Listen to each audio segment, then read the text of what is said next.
muito felizes de estar aqui hoje. Para vocês saberem, nós estamos agora na Faculdade de Direito da UFMG, em Belo Horizonte, Minas Gerais. A gente tem uma infraestrutura aqui que a gente está sofrendo um pouquinho.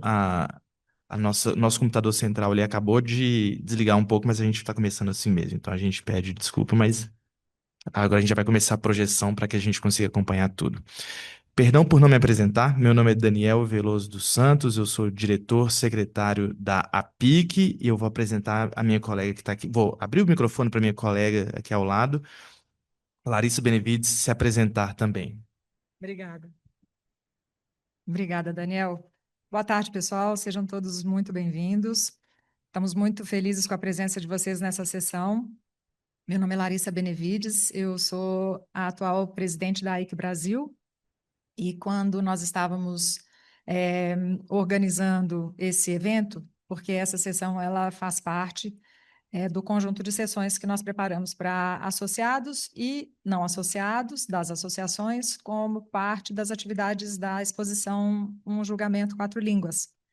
Nós ficamos, né, bastante felizes com a presença de vocês todos aqui, porque achamos que essa é uma sessão muito importante para divulgar o trabalho das associações. Eu vou passar a palavra de volta para o Daniel, para ele apresentar o Tiago. Bom, pessoal, acho que nosso convidadíssimo de honra até dispensa apresentações. A gente está aqui hoje à tarde para falar com o nosso grande Tiago Coimbra. A sessão vai ser chamada Intérpretes de Libras. Por que vale a pena fazer parte de uma associação de intérpretes de conferência? Acho que vocês já conhecem o Tiago, mas vou apresentar assim mesmo. É professor da Universidade Federal do Rio Grande do Sul, a URGS, onde atua na área de tradução e interpretação em língua brasileira de sinais. Doutor em estudos da tradução e mestre na mesma área e bacharel em letras, Libras, pela Universidade Federal de Santa Catarina. Tiago trabalha desde 2007 como tradutor, intérprete e guia intérprete, com experiência em contextos comunitários, educacionais, culturais e de conferências. Sua trajetória combina prática profissional, pesquisa aplicada e formação de intérpretes. É membro da APIC, Associação Profissional de Intérpretes de Conferência, desde 2021. Integra grupos de pesquisa voltados à comunicação acessível e à pedagogia da tradução e interpretação. Outro dado importante, é membro da atual diretoria também. O Tiago é o nosso segundo vice-presidente, perdão. As investigações recentes do Tiago se concentram nas competências do intérprete de conferência em trabalho de equipe, na formação baseada em competências e em processos colaborativos. Então, é o nosso grande prazer abrir para o Tiago. Só um minutinho antes eu vou passar a palavra para a Larissa novamente. Só um dado importante, é, o Tiago, ele foi admitido como, né, membro na condição de pré-candidato à IC esse ano, em maio de 2025, e ele tem um papel importantíssimo, né, agora para alguém que vai desbravar o caminho e poder ajudar outros intérpretes de linguagens de sinais que também queiram se associar. E essa foi, inclusive, uma das razões pelas quais a gente montou essa sessão e convidou o Tiago para falar conosco. Tiago, bem-vindo, a palavra é sua. Muito obrigado, pessoal. Vocês me ouvem bem? Larissa, Dani, é um prazer enorme estar aqui com vocês. Agradeço a todo mundo que está assistindo aí presencialmente, também aqui online, virtualmente. A gente vai fazer uma conversa sobre esse tema a respeito dos intérpretes de Libras e por que que é importante a gente fazer parte de uma associação de intérpretes de conferência. É, Esse convite especial da IC e da APIC para fazer esse bate-papo aqui é, é uma alegria enorme, assim, porque faz parte do que está acontecendo agora em BH, a exposição, né? Um julgamento quatro línguas. E é a partir desse contexto que eu quero abordar e discutir um pouquinho essa participação dos intérpretes, né? Então, já fui apresentado, já falando um pouquinho da minha trajetória como profissional e também agora, mais recentemente, também como docente, a partir das minhas vivências, pesquisas, Eu quero compartilhar um pouco com vocês algumas reflexões aqui. Eu preparei um texto que eu vou usar aqui do meu lado para me ajudar nessa discussão e vou abrir também futuramente para a gente poder dialogar juntos aqui, tá? E também, caso alguém tenha dúvidas, perguntas, e que eu possa, de algum modo, responder, eu vou ficar à disposição para poder dialogar. A minha fala será interpretada pela Maitê e a Ângela Russo, as quais, colegas queridas, intérpretes, as quais eu já agradeço a disposição e estarem comigo aqui me acompanhando durante esse momento de fala. Bom, é, primeiro, eu queria iniciar, poder a gente pensar, né, nesse contexto em que Belo Horizonte está recebendo, então, uma exposição que fala sobre a história dos intérpretes de conferência, né? Esse contexto também em que aborda sobre um momento histórico para os intérpretes que faz 80 anos já, né, desse julgamento, que é um marco para a interpretação de conferência. Então, a partir dessa exposição e a partir do momento dessa cena em que um tribunal se torna um espaço para a realização da interpretação, que eu quero começar a pensar com vocês a interpretação de conferência de língua de sinais também. Então, uma sala de tribunal em Nuremberg, logo após a Segunda Guerra Mundial. De um lado, a gente tinha os juízes, os promotores, jornalistas, os réus que falavam alemão. No meio disso tudo, a gente tinha quatro línguas circulando ao mesmo tempo: inglês, francês, alemão e russo. Como é que esse povo todo se entendia, né? Até ali, as interpretações que eram realizadas, sobretudo, se utilizava a modalidade consecutiva, né? Onde que um orador fala, ele vai parando aos poucos, e ele retoma esses blocos de fala após, né, esse tempo, né? Só que em Nuremberg isso era inviável, né? Algumas pesquisas mostram que o julgamento, né, o sistema jurídico utilizado, a velocidade dos depoimentos, os interrogatórios, tornariam, né, a interpretação consecutiva impraticável. Então, ou eles tentavam fazer a interpretação simultânea, ou não ia ter comunicação entre as pessoas. E aí, então, nesse contexto é que a tecnologia ocupou um papel central, né? A IBM já tinha criado um sistema que possibilitava, né, a comunicação entre os intérpretes, e o público e oferece gratuitamente esses equipamentos e coloca, né, as cabines para que no final de um auditório, né, exatamente no tribunal, né, coloca umas cabines de vidro, elas foram montadas nessa plateia e a plateia então recebe fones de ouvido, né, para acompanhar ali então, no caso, o que estava sendo discutido. Então foram um total de 12 intérpretes que se revezavam nas equipes, trabalhavam três em cada cabine, num esquema de rodízio. Isso já anunciava, então, mais tarde, de que o padrão para a atividade de interpretação de conferência é o trabalho em equipe. Então, a partir desse contexto, né, a interpretação de conferência ela ganha um salto e ela passa a ser vista como algo que precisa também ser ensinado, né, aprendido e profissionalizado. Essas pessoas elas nem entendiam que a atividade de interpretação ali poderia ser uma atividade profissional, né? Essas pessoas não se viam como profissionais da interpretação naquele momento, né? Então, logo depois desse momento do julgamento, surgiram então as escolas específicas para a formação de intérpretes.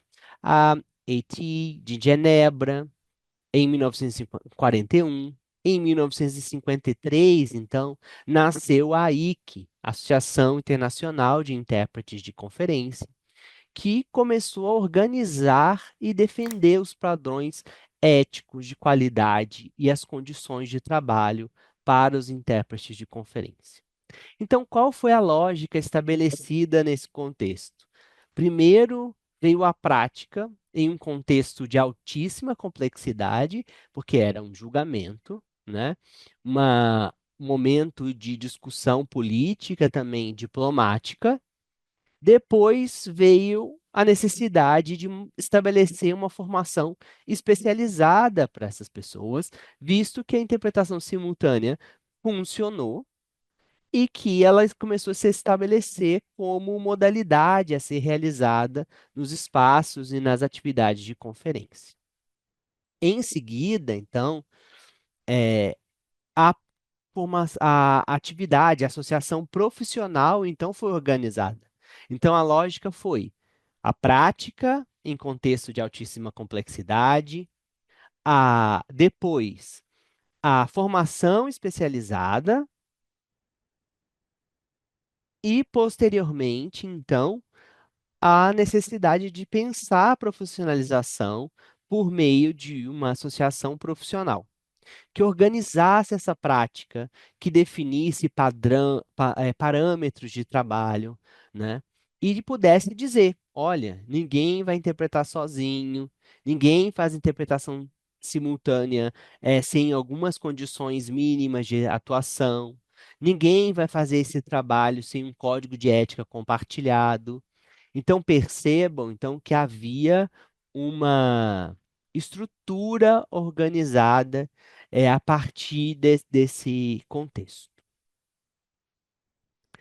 É, e também, né, se estabeleceu um código de ética, né, que pudesse possibilitar que o trabalho fosse realizado a partir de uma perspectiva, né, também compartilhada eticamente.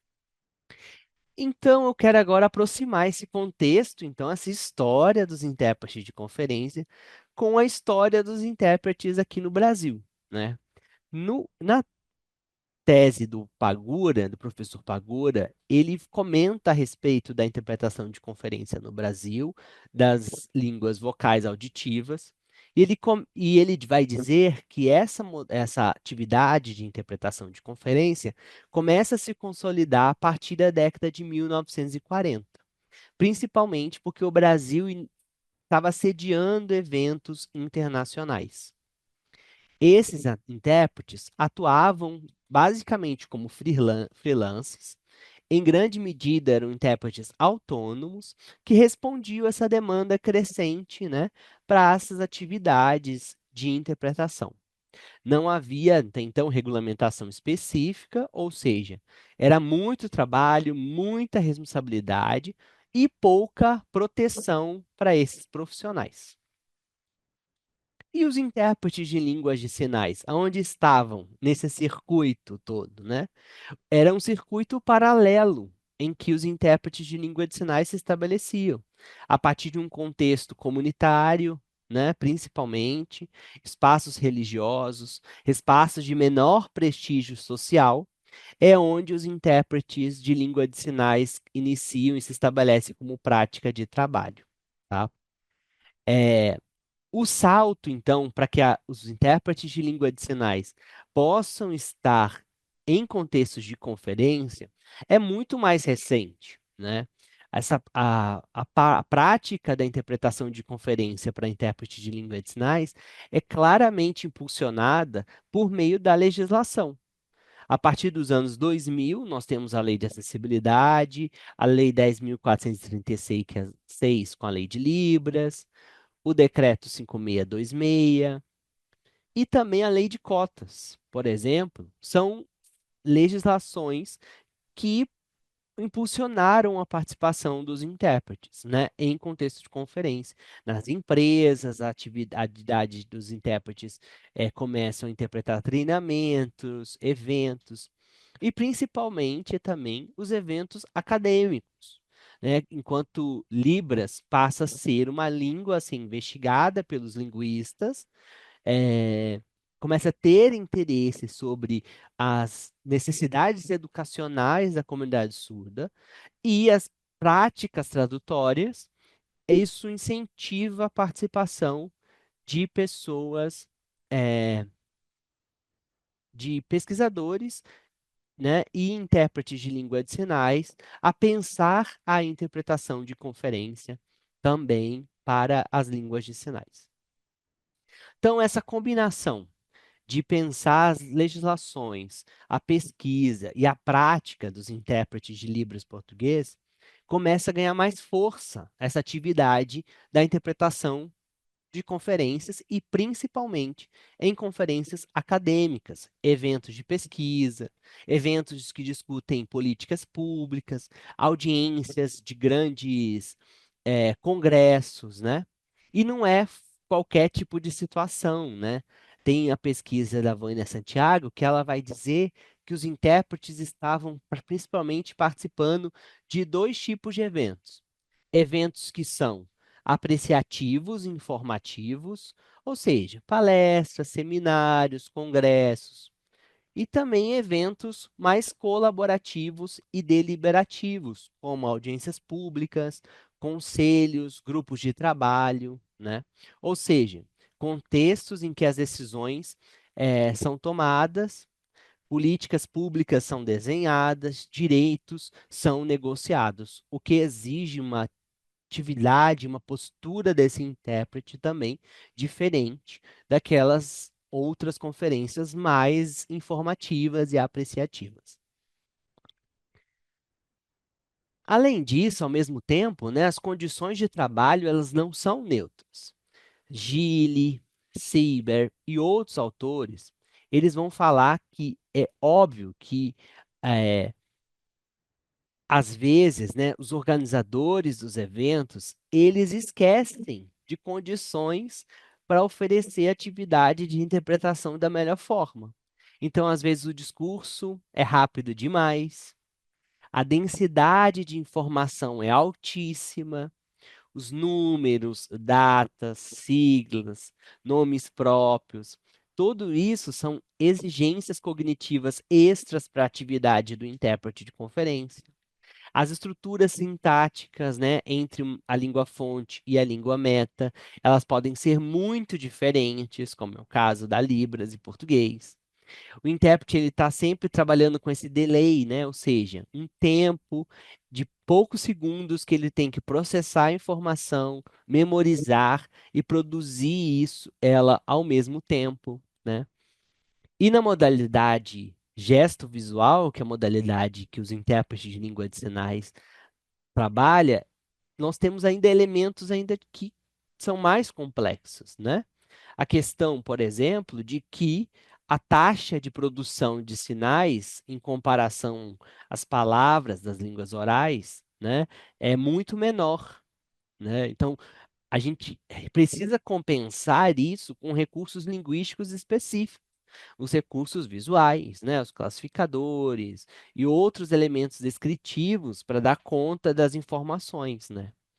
Essa necessidade da que a gente seja visto, né? Ou seja, a gente sempre precisa se preocupar com a iluminação, com o enquadramento, com a linha de visão em que a gente vai estar. Tudo isso são implicações para a atividade do intérprete.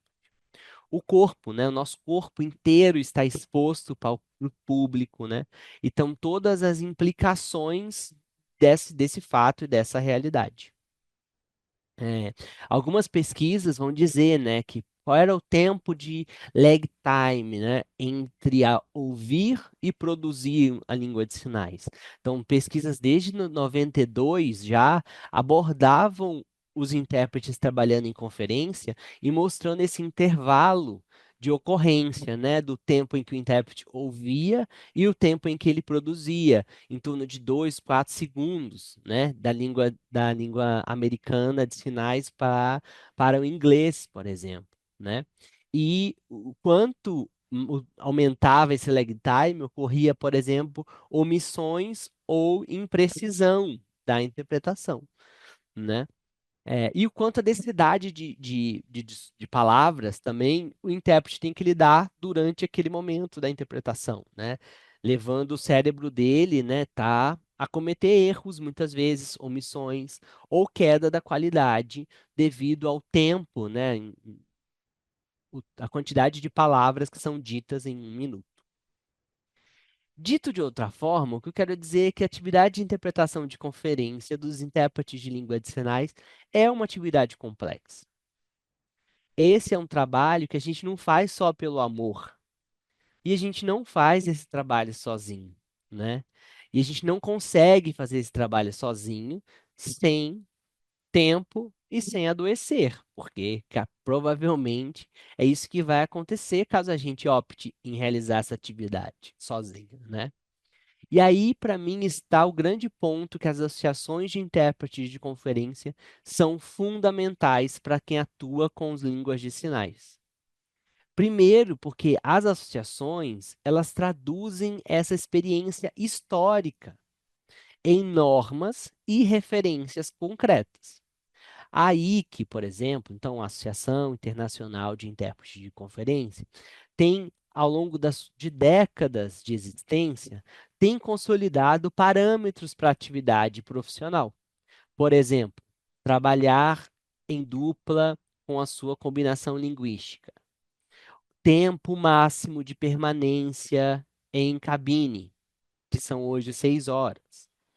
Necessidade das cabines estarem adequadas, com isolamento acústico, com equipamento apropriado, né?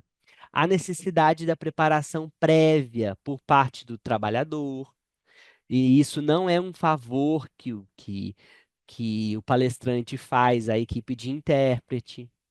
Tudo que eu estou comentando são a partir das experiências históricas, das práticas históricas, as associações têm buscado estabelecer normas de referência, parâmetros para a atividade, né?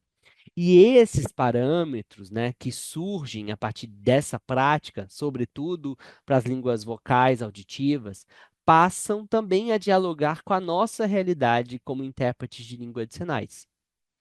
Por exemplo, existe hoje a ABNT, né, uma norma que estabelece normas sobre a interpretação de conferência. A ISO 18.841 de 2021. Por exemplo, ela apresenta as tipologias e modalidades, as necessidades de equipamentos, critérios de qualidade, né? E onde entram as associações de intérpretes de língua de sinais, então, nesse cenário, né? Entram justamente em ser uma voz coletiva, né? Para que a gente possa apropriar deste legado histórico da interpretação de conferência e traduzi-lo para a modalidade gesto visual também. Porque as práticas vão ser muito parecidas, né? Além disso, a gente vai negociar de forma organizada com melhores condições de trabalho que respeitem as especificidades da língua de sinais. E em terceiro ponto, acho que as associações têm um papel de defender, né, diante das organizações de eventos, diante do governo, das universidades, das empresas, que não existe interpretação de qualidade sem condições mínimas de trabalho, sem uma equipe formal e sem uma tecnologia adequada para a prestação desse serviço. Então, por exemplo, né, para interpretação de línguas orais, o uso de cabine é fundamental, sim, principalmente por causa porque é um recurso acústico, né, da sobreposição de vozes e tudo mais.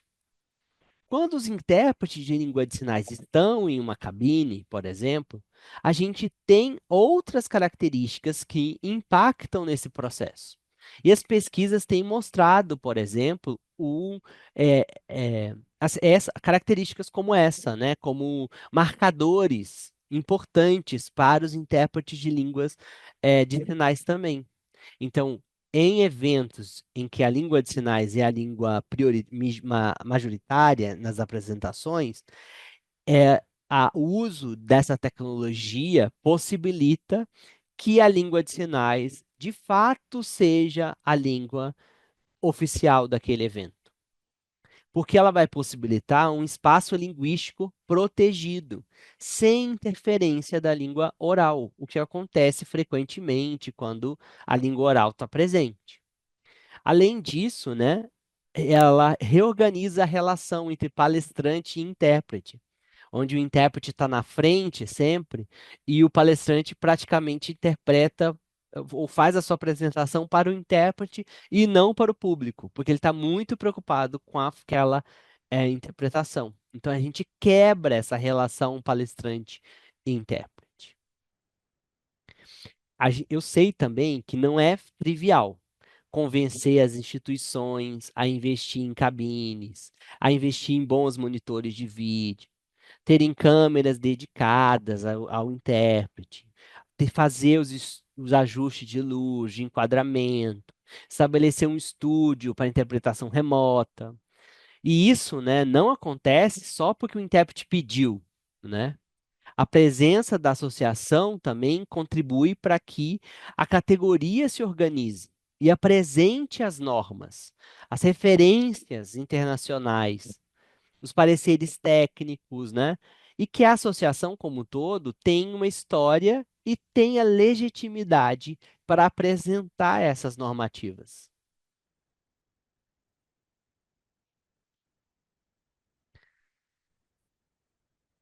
Então, se a gente pensar, né, sair da visão a respeito da infraestrutura e olhar para a dimensão cognitiva e humana do trabalho, né, as associações também são fundamentais, né? O Daniel Gili, ele fala sobre os esforços da interpretação simultânea, em que o intérprete precisa ouvir, ver, processar a informação, memorizar e produzir, né? Ele está descrevendo aí um tipo de carga mental, que não só resolve com um talento individual do intérprete. Ele está abordando que o intérprete precisa de uma formação. Ele precisa que o mercado, então, aceite e incorpore formas de que o trabalho seja realizado a partir desses esforços. Ou seja, a gente precisa considerar que o trabalho de interpretação vai ser em dupla ou em equipe, que os revezamentos de intérpretes, né, vão ser bem planejados, que vai ter apoio entre os intérpretes de uma cabine, em busca de novos termos, de registro dos números, dos nomes, de olhar por slide, né? A preparação vai ser realizada de forma conjunta e a gente vai ter uma avaliação e um feedback aí dos intérpretes pós os eventos.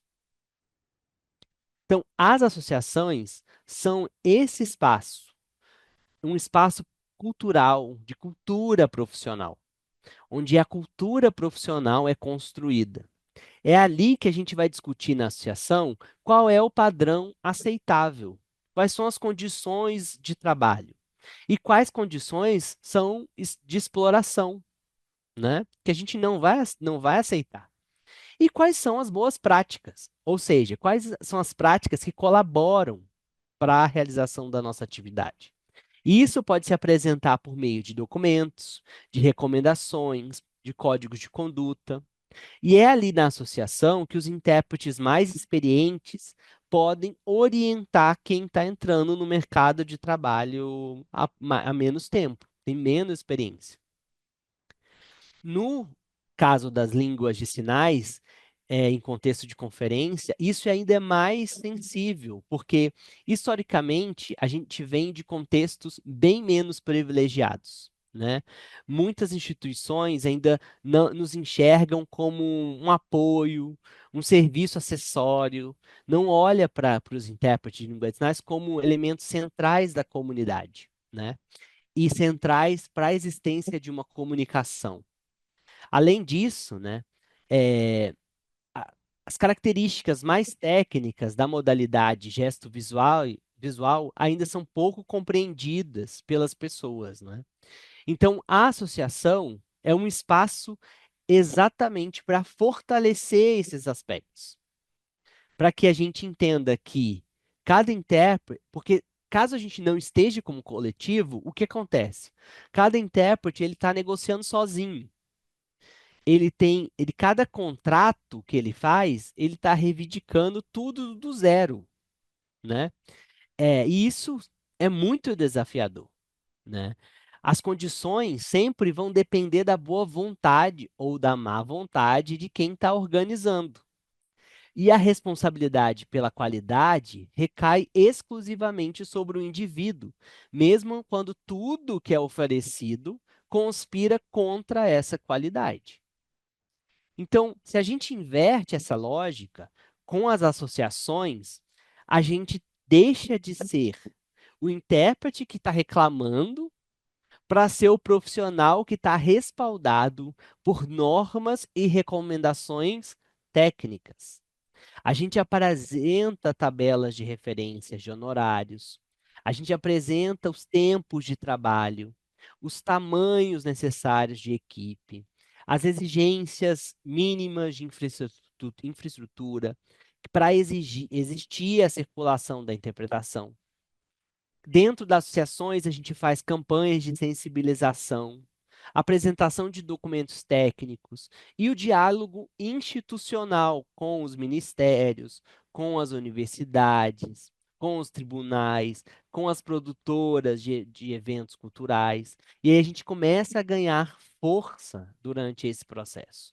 Então, não é mais o intérprete que está negociando sozinho, não é ele que está reinventando tudo do zero, ele não está à mercê das condições que são lhe oferecidas, né? Mas ele começa a inverter essa lógica, tá? Durante a pandemia, né, provavelmente vocês observaram quanto isso teve impacto na nossa atividade profissional, né? Nossas casas foram mudadas, né, foram transformadas em estúdios. A gente teve que organizar câmera, luz, microfone, fundo neutro, retomada do áudio, de vídeo, aprender a usar as plataformas digitais para fazer interpretação remota, para gravar, para participar de lives, né? Aí a gente teve uma mudança na tecnologia, né? Que não foi só individual. Ninguém conseguiu estabelecer isso de forma individual. Ela foi discutida em redes, em grupos, dentro das associações que compartilharam protocolos, boas práticas, checklists, critérios mínimos de qualidade. Essas comunidades de práticas que se estabeleceram dentro das associações foram fundamentais naquele momento, né? E aí entra um ponto importante que eu quero falar hoje, né? Se o contexto de trabalho, né, se tornou ainda mais complexo, mais tecnológico, mais exposto, mais exigente, a necessidade da gente se organizar coletivamente como profissional só aumentou também. E as associações de intérpretes de conferências, né, incluindo aquelas específicas dos intérpretes de língua de sinais que a gente tem também, né, é, são elementos importantes, porque são elas que cumprem algumas estratégias, né? Por exemplo, as associações e a PIC, que hoje congrega intérpretes de línguas de sinais, a IC, que tem feito esse movimento no Brasil de congregar intérpretes de língua de sinais, ela tem uma função política, que é a de defender os intérpretes, frente ao Estado, frente às instituições, mostrar que a interpretação não é um luxo, ela é uma condição de acesso. A gente precisa estabelecer de políticas públicas, contratos, licitações que incluam esses intérpretes, né, com condições boas de trabalho. A associação também ela tem uma função técnica, que é de difundir as referências, os documentos, né? Esses documentos que eu citei sobre as cabines, sobre os estúdios, sobre a interpretação em equipe, sobre a formação continuada, a construção de glossários, o uso da tecnologia.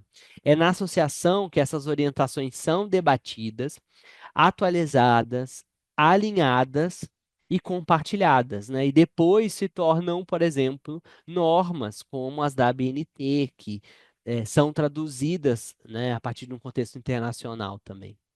A associação também ela tem um papel ético, né? Porque ela constrói os códigos de ética, ela discute dilemas da interpretação, como questões de confidencialidade, conflitos de interesse, relação com os clientes, com as pessoas surdas, com os colegas de equipe.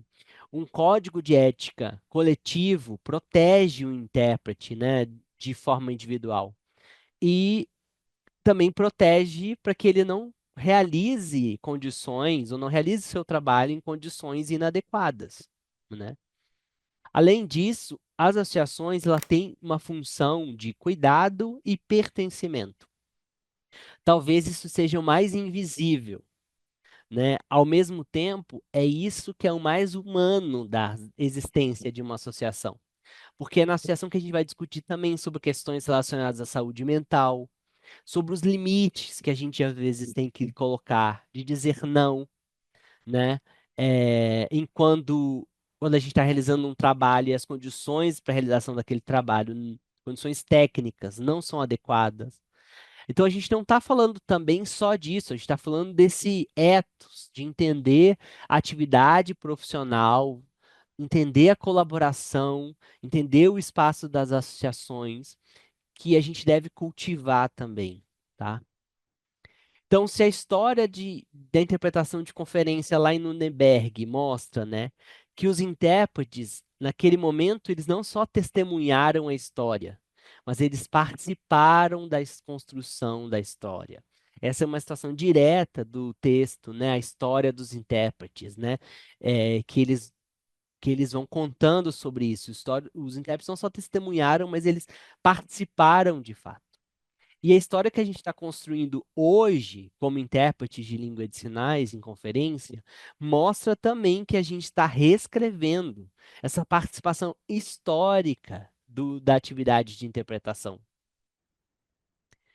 E a pergunta que eu quero deixar hoje é: a gente quer fazer isso sozinho ou a gente tentando improvisar as regras, né, tentando a gente fazer isso sozinho ali, tentando com cada evento tentar estabelecer uma moda de realizar, ou a gente quer fazer a atividade como uma categoria profissional, com memória, com normas, com redes de apoio, porque eu entendo que as associações fortes é que vão nos ajudar a sustentar a nossa prática.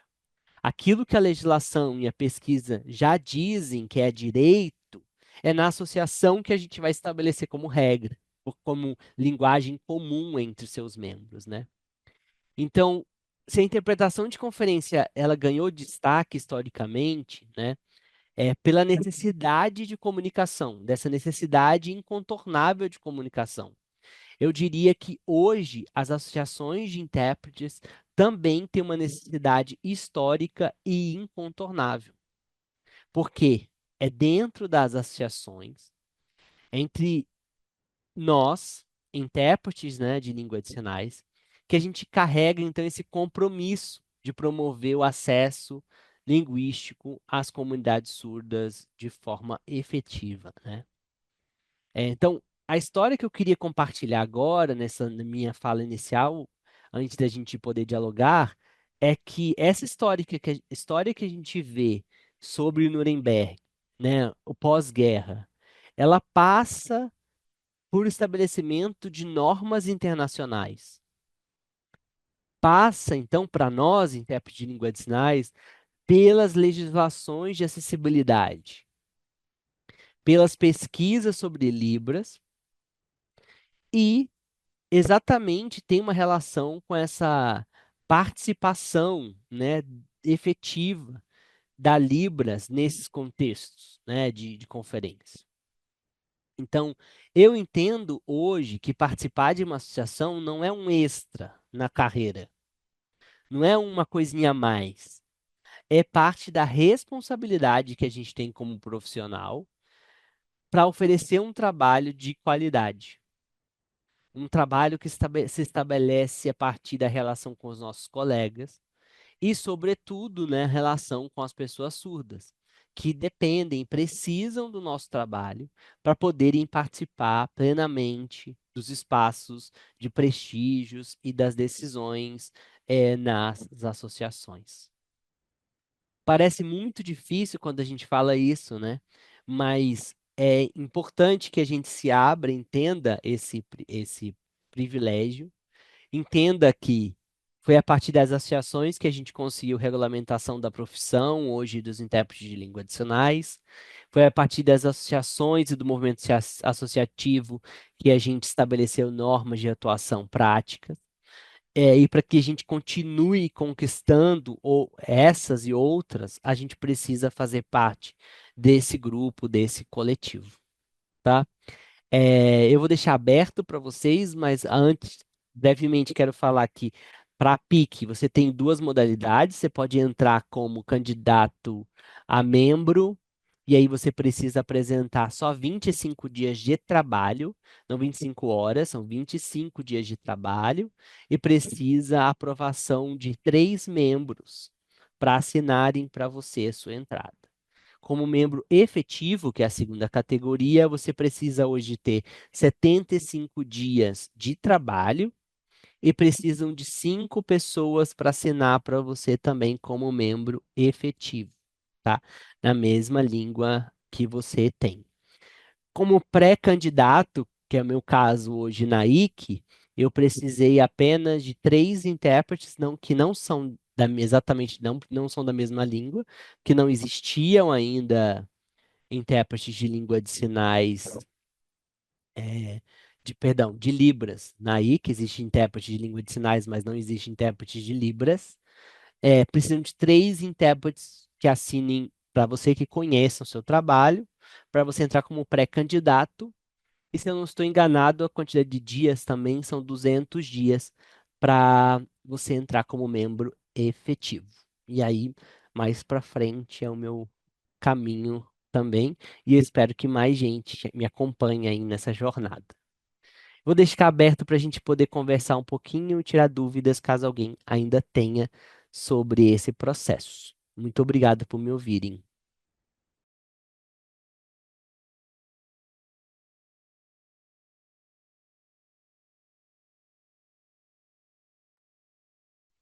Larissa e Dani, eu posso tocar aqui as perguntas, se alguém tem? Posso. Acho que o Pedro está com a mão levantada. Se ele quer ligar a câmera dele e fazer a pergunta, por favor, Pedro. Deixa eu te colocar em spotlight só um pouquinho.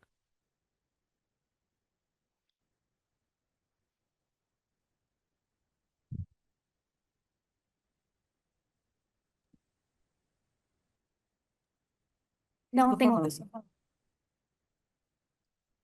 Eu sou o Pedro, esse é meu sinal.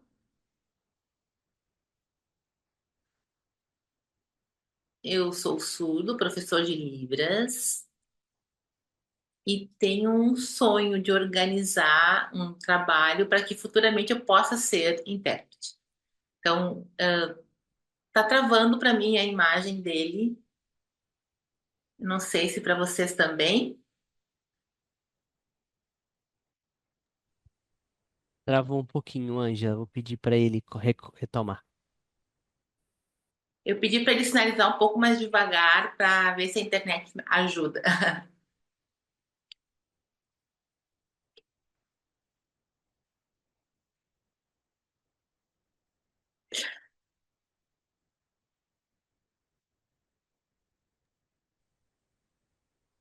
Estou ajustando aqui o meu enquadramento que deu algum problema.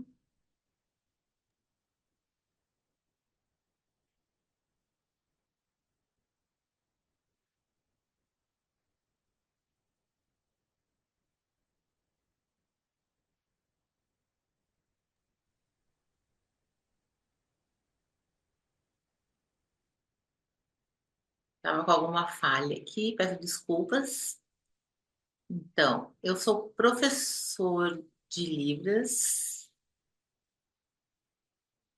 e eu já cursei algumas disciplinas de tradução, porque quero trabalhar na área, mas principalmente em função das questões que tu trataste até então, né? Inclusive do cansaço dos intérpretes, é uma responsabilidade bastante grande. A minha questão é Sim, pode continuar.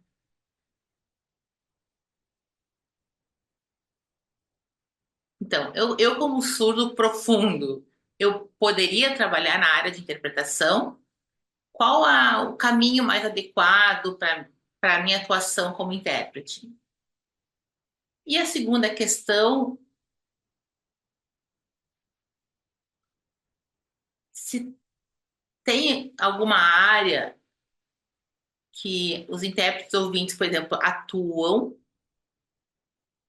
e que esse é cliente e que, e que os clientes surdos, enfim, fiquem acompanhando.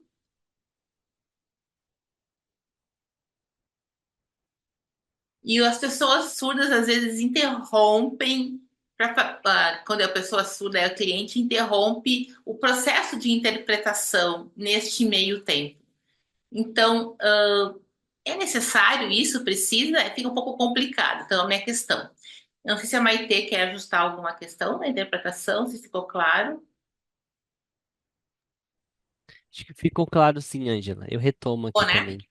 Isso. Obrigado, Pedro, pela sua pergunta. A sua questão é que sim, nós temos muito intérpretes surdos trabalhando hoje no Brasil. Acho que o Brasil é um dos países em que a gente tem mais atuação de intérpretes surdos. Eles fazem parte, sobretudo, das associações de intérprete de línguas de sinais específicas, né? Mas não estão ainda na APIC e nem a IC. Isso é uma realidade que a gente tem que mudar mesmo, tá? Então, intérpretes surdos estão convidados também a vir, a se filiar e participar dessas associações. Em nível internacional, a IC tem muitos intérpretes de língua de sinais. Tá? Atuando e atuando sobretudo com língua de sinais internacional, tá? No Brasil, acho que as línguas mais frequentes de interpretação são para surdos, né? Sinais internacionais, língua de sinais americana. Essas são duas línguas em que muitos intérpretes surdos têm trabalhado. Além disso, os intérpretes surdos também atuam com interpretações intralingual, ou seja, na mesma língua também. Então, fazendo interpretações de libras, às vezes uma libras formal para uma libras menos formal, às vezes, por exemplo, em contextos de televisão, né, de mídia, cultura também.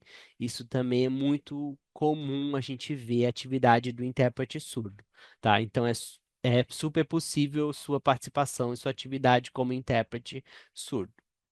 A segunda pergunta é sobre a necessidade, né? Muitas vezes os surdos se sentem como se fosse um dicionário ali, né? Porque os intérpretes ficam perguntando o tempo todo para eles numa conferência que termo usar, né? E aí, esse é um dos aspectos que os intérpretes de língua de sinais precisam de uma formação robusta em interpretação de conferência.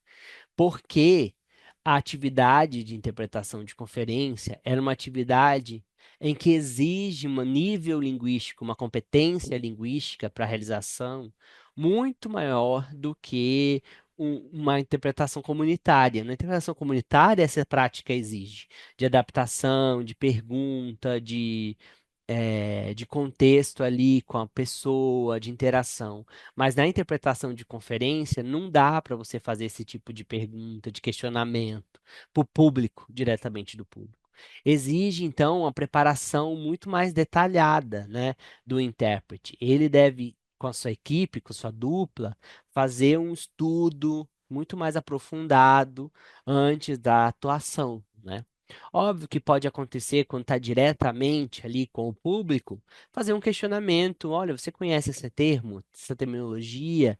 Eu vou utilizá-la para descrever isso, né? Isso pode acontecer, mas não uma frequência, né? Provavelmente esse intérprete que não tem essa proficiência na língua ainda, ele talvez não esteja preparado para oferecer serviços de interpretação de conferência.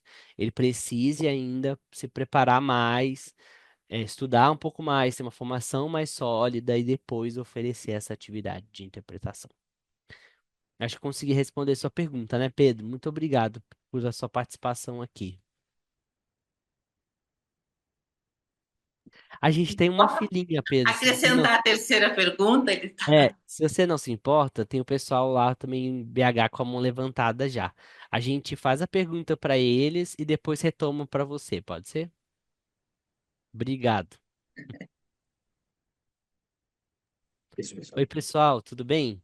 Olá, tudo bem? Boa noite. Tá dando para me ouvir bem? Sim, Né? perfeitamente. Muito prazer, é muito bom estar aqui com todos vocês. Eu sou a Cristiane, mas a Cris Miranda, e estava muito animada e querendo muito ouvir você, Thiago, ouvir a sua experiência e conhecer um pouco, né? Eu tenho muita vontade de me associar. E fiquei querendo entender um pouco mais sobre quais documentos que a gente precisa apresentar, que são documentos comprobatórios. E com relação a essas 3 pessoas ou 5 pessoas que precisam assinar, é necessário agendar uma banca de avaliação? Como que é mais detalhadamente esse processo? Porque assim, eu por mim já assinaria hoje a minha carta de intenção, né? Mas ainda não conheço o processo detalhadamente. Se você puder explicar, eu agradeço. Muito obrigada. Perfeito, perfeito, Cris. Obrigado pela pergunta. Uma das coisas que eu recomendo vocês já irem fazendo é registrar todos esses dias, numa tabela mesmo. Então, assim, nome do evento que vocês fizeram, a data do evento e coloquem algum tipo de documentação comprobatória em relação a ela. Essa documentação pode ser o e-mail de contrato, a formalização de que vocês atuaram, ou às vezes muitos eventos fornecem uma certificação, né, uma declaração de atuação. Pode ser esse tipo, essa declaração também.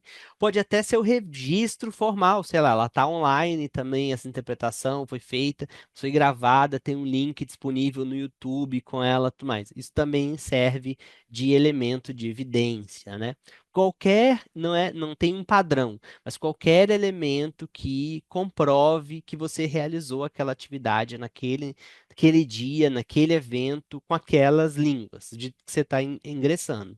No caso, provavelmente será Libras e português. Português como língua A e Libras como língua B. Ou se você é uma pessoa coda, já vai tentar entrar com Libras como língua A, por exemplo, né? A gente não tem na PIC esse registro formal, essa é uma coisa que a gente até tem que mudar, porque a gente tem membros codas e eles entraram com Libras como B, mas a língua deles, na realidade, é Libras A também, né? A é a modalidade de língua, né? Então, A, sua língua materna, né? A língua que você mais domina. Sua língua B é a língua que você tem total proficiência, que você realiza a interpretação para ambas as direções, né? E sua língua C às vezes é uma língua que você tem de referência, mas que você não faz interpretação. Você ouve, recebe ela e faz interpretação para sua língua A ou B, mas você não faz interpretação para ela normalmente, tá? Aí pode ser, sei lá, espanhol. Você ouve espanhol e você interpreta para Libras, mas você não faz de Libras diretamente para espanhol. Então, o espanhol ali é uma língua C. Então, essas línguas, isso também é importante, né, para que você tenha os apoiadores certos. Como a associação, tanto a PIC quanto a IC, são associações de entrada por par, ou seja, você precisa do aval de um colega, é importante que esse colega tenha trabalhado com você. Então, que ele conheça a sua prática profissional, porque ele que vai atestar que você é um bom profissional, ou seja, que você é, trabalha com as condições de trabalho adequadas, que você é, tem uma atividade ética na sua prática profissional, né? Então, é ele que vai atestar sobre isso. Como que isso funciona normalmente? A ideia é que esse intérprete já tenha trabalhado com você, ou tenha visto a sua atuação em vários eventos, né? Então, é importante que você convide os intérpretes, né, para participar, tá?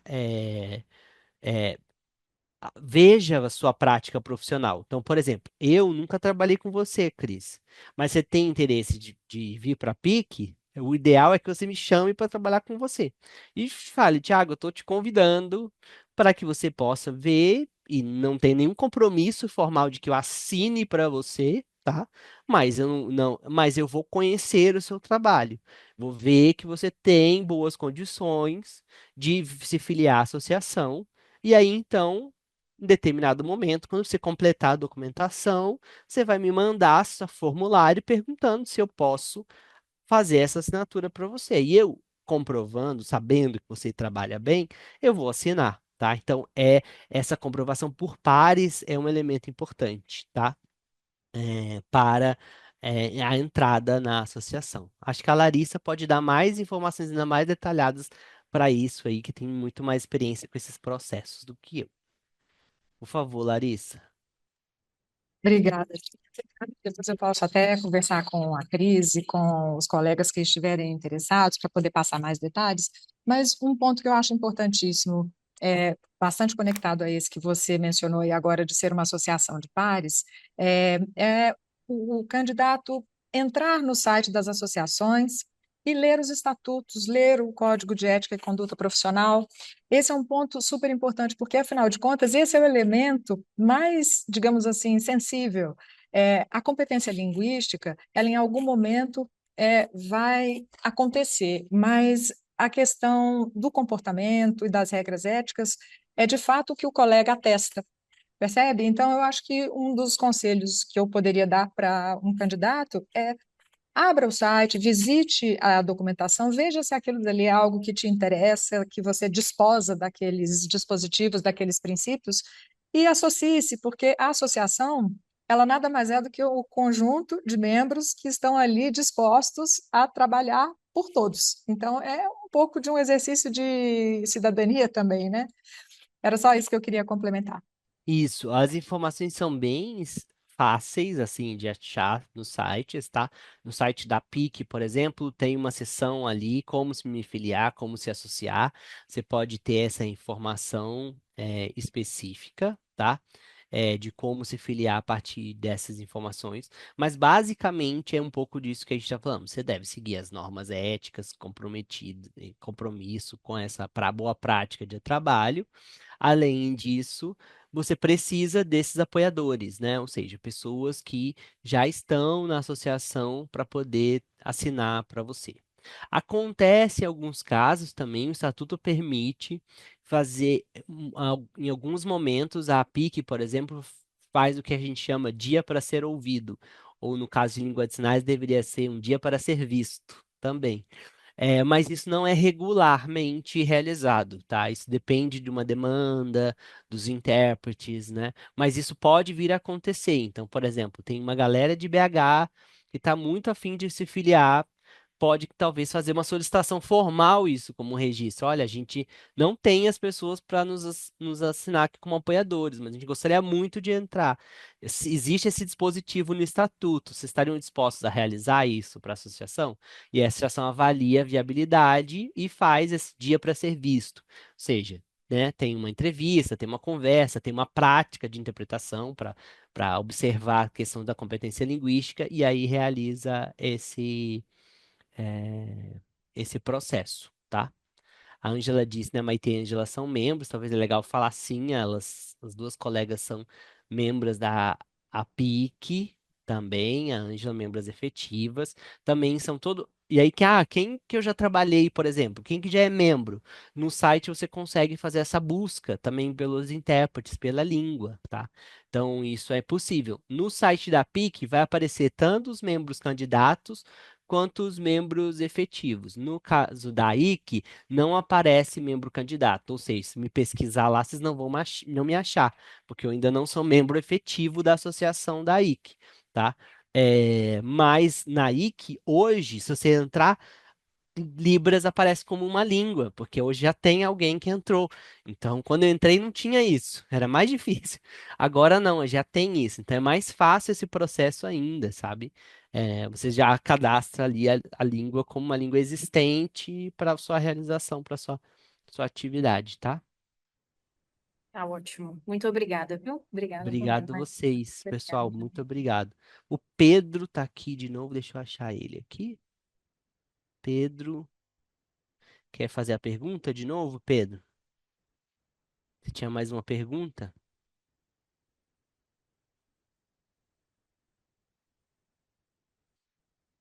Será que ele saiu? Eu acho que ele saiu.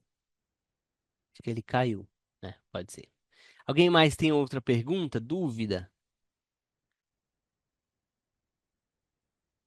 Porque pode, por exemplo, entrando no site lá, você pode ver, eu já trabalhei com a Maitê em um determinado momento. Ah, posso retomar se você contato com ela. Ah, interpretei com a Ângela, né? Hoje na PIC a gente tem 10 membros efetivos de língua de sinais, então, de Libras. Então a gente já tem algumas pessoas já como membro, tá? Então, tinha mais alguma pergunta aqui? A Ângela falou assim: existe formação continuada, né? A Ângela perguntou. A primeira pergunta, Ângela, que você fez sobre como coordenadora do NAPRE, né, do Cruz de Acessibilidade, a associação é individual. Então, você entra como membro, como você, Ângela, tá? Entraria. É, existe formação? Sim, para os membros da associação, isso é muito comum ter eventos de formação específicos sendo realizados frequentemente. Então, a PIC, por exemplo, tem uma área só de disponibilização desses materiais, a IC também. A IC promove muitos eventos também que são abertos, né, para o público em geral, não só para membros também. Então, tem muito material de eventos sendo realizados frequentemente. É sempre bom seguir as associações nas redes sociais, porque esses materiais sempre são divulgados por lá, tá? Tem muitos eventos que vocês podem se inscrever. Normalmente esses eventos são gratuitos. Os eventos que são abertos normalmente são gratuitos, vocês podem participar.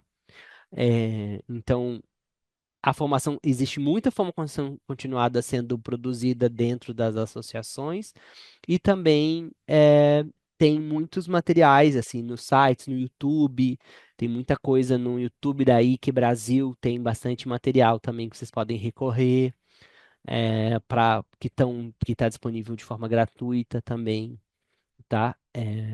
E muitas na IC Internacional, a Larissa pode falar melhor também. Muita coisa acontece em inglês, tá? Nem sempre tem interpretação, mas muita coisa tem, às vezes eles divulgam e colocam lá, né, com interpretação para português.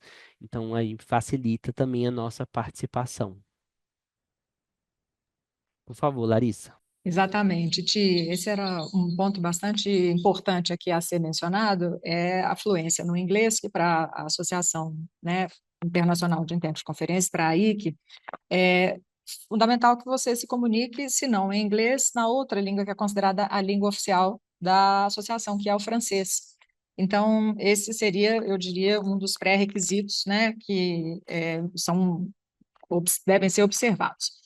E agora a pergunta, Tiago, que eu gostaria de fazer para você é como é que é a relação de vocês com associações feitas, por exemplo, a Febrapios? A Febrapios teria, né, uma relevância também nesse processo de filiação? O que você pode falar a respeito? E desculpe se você já mencionou, eu acabei tendo que me ausentar um pouco para poder resolver uma questão e voltei agora. Certo. Então, como eu disse, a Fibrapios, ela tem um papel fundamental, né, porque ela agrega as associações de intérpretes de línguas de sinais. No entanto, a Fibrapios, ela não tem o mesmo perfil que as associações, a PIC e a IC, né, essas associações que a gente está falando. Primeiro, porque ela agrega a prática de interpretação de língua de sinais em todos os seus contextos, ou seja, ela não está só falando da interpretação de conferência. No caso, a gente está falando de associações que trabalham especificamente com esse contexto, que é a prática de interpretação de conferência, tá? No entanto, a FibraPills é uma parceira dessas associações, né? Principalmente da PIC, do contexto brasileiro.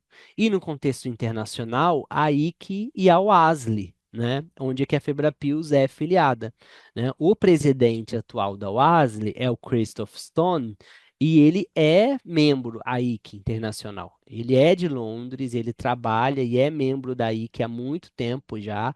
É, Então, é comum essas associações atuarem de forma colaborativa, né? Dentro da ICA Internacional tem um braço que é das línguas de sinais, então eu faço parte agora das atividades específicas. A gente houve um movimento de trazer intérpretes da América Latina, então as comunicações hoje na IC estão sendo em espanhol, né, desse braço para a língua de sinais, que facilita mais nosso acesso. As reuniões são sempre interpretadas para espanhol também, e sinais internacionais, então sempre tem sinais internacionais e espanhol, e isso facilita também a participação mais efetiva. Então a gente também pode organizar e participar nesse sentido, tá? Mas a Febrapios e as associações locais, elas não têm essa característica de ser associações que são recomendadas por pares, né? Então, você não tem essa característica específica. Qual que é a vantagem disso? Porque é um selo de qualidade. A PIC aí, que é um selo de qualidade, dizendo que você é um intérprete que segue as boas práticas, que atua com qualidade, né? E isso é um grande diferencial no mercado, se a gente quer trabalhar com qualidade, né? Mostrar o valor dessas associações e mostrar o diferencial que a gente tem sendo intérpretes de conferência dentro desse contexto e dessa associação. Consegui responder sua pergunta, Larissa? Respondeu sim, Tim, muito obrigado. E, bom, eu queria saber se tem mais alguma dúvida, porque a conversa está ótima, eu acho que a gente poderia continuar aqui por Sim. mais bem uma hora. É, mas, O infelizmente, Pedro a gente voltou, não sei se ele voltou. quer retomar a pergunta dele. Só para que eu tinha falado. Vamos ver se Ah, ele ele disse que deseja. não tem mais. Não? Não.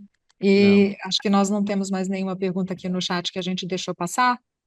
Lari, Pois não, Lari, Paty, desculpa, eu não vou nem ligar a câmera, que eu tô no celular, que tá chovendo e caiu a internet. sem problema. Eu coloquei as redes sociais, tanto da PIC quanto da IC aí no site, tá bom? Só para avisar pro Muito pessoal. obrigada, Paty.